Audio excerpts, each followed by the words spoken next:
বিয়ের পর একটা ছেলে যতটুকু সম্মান তার শ্বশুরবাড়িতে পায়, তার এক অংশ সম্মান যদি একটা মেয়ে তার শ্বশুরবাড়িতে পেত, তাহলে হয়তো আর এই বিচ্ছেদের গল্পটা শোনাই যেত না। আমি তো একটা জিনিসই বুঝি না, আজ পর্যন্ত বুঝলামই না এই বিষয়টা, যে একটা মেয়েকে জন্ম দিতে তার বাবা মার যতটা কষ্ট হয়, একটা ছেলেকে জন্ম দিতে কি তার থেকে বেশি কষ্ট হয়? জানি না, ছেলে হয়নি তো এখনো। এমনকি অনেকে এই কথাও বলে যখন ছেলে হবে তখন বুঝবে।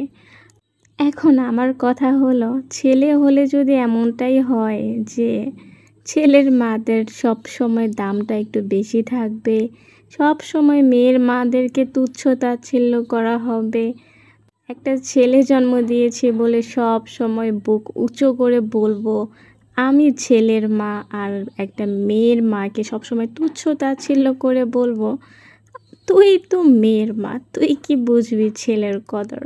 যদি এমন কখনো আমার সাথে হয়, যদি এমন হয় ছেলে জন্ম দেওয়ার পর আমারও মুড এরকম চেঞ্জ হয়ে যাবে, আমিও মানুষকে তুচ্ছ তাচ্ছিল্য করা শুরু করে দিব। কারণ আমি নিজে একজন মেয়ে হয়ে, নিজে একজন মা হয়ে অন্য কোনো মার ছেলে বা মেয়েগুলো নিয়ে তাদেরকে তুচ্ছ তাচ্ছিল্য করতে পারবো না।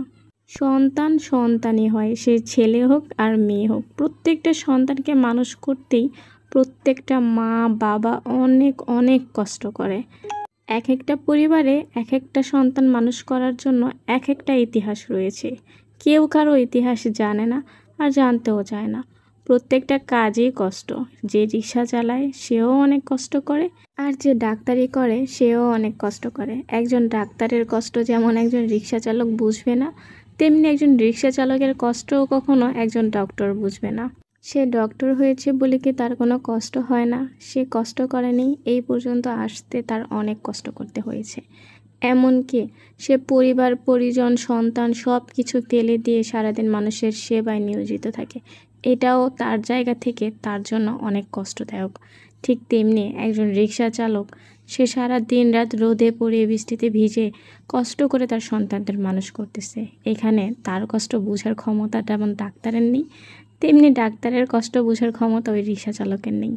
তাই বলে কি সন্তানদের মানুষ করতে কারো কষ্ট হয় না? রিক্সা চালকের কষ্ট হয় না? ডাক্তারের কষ্ট হয়নি তার সন্তান মানুষ করতে? শুধু টাকা থাকলেই মানুষ করা যায় না সন্তানকে। সন্তানের পিছনে অনেক পরিশ্রম করতে হয়, অনেক কষ্ট করতে হয়। আপনি ছেলে সন্তানের মা হয়েছেন বলে আপনি কষ্ট বেশি করেছেন আর মেয়ে সন্তানের মারা কষ্ট কম করেছে, এই ধারণাটা আপনাদের কবে পাল্টাবে বলেন তো? আপনি যেমনটা চান মনে মনে আপনার ছেলের বউ সব সময় আপনার কথা শুনবে, আপনার কাজকর্ম করবে, সব সময় আপনার বাধ্য থাকবে, ঠিক তেমনই যদি একটা মেয়ের মা আশা করে যে তার মেয়ের জামাইটা তার পাশে থাকবে, তার কষ্ট বুঝবে, তার সেবা করবে, সেটা ভুল কিসের? একটা পরের মেয়ে যদি আপনার সেবা করতে পারে, তাহলে আপনার ছেলে কেন তার শ্বশুর শাশুড়ির সেবা করতে পারবে না? একটা মেয়ে বিয়ে হয়ে এসেছে বলেই যে তার ধর্ম কর্ম এক ধ্যানে তার শ্বশুর শাশুড়ির সেবা করা, এই সমস্ত চিন্তা ভাবনা যেদিন আমরা মন থেকে মুছতে পারবো, সেদিনই আমাদের ডিভোর্সের হার অনেক কমে যাবে।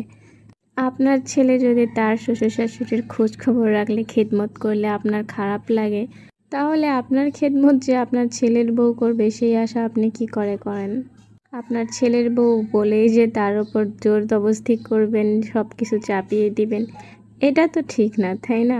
আর প্রতিবাদ করলেই বলবেন ছেলের তো গায়া, বউ ভক্ত হয়ে গেছে, শ্বশুর শাশুড়ি তাবিজ করছে, এই সেই হ্যান ত্যান, কত কিছু জানেন আপনারা ছেলের মায়েরা। আজকের কথাগুলো কার কার জীবনের সাথে মিলে গেছে অবশ্যই কমেন্ট করে জানাবেন। আর আমি সব সময় দোয়া করি আল্লাহ সবাইকে একটা করে ছেলে সন্তান দিক, যাতে কেউ কাউকে ছোট করে কথা বলতে না পারে।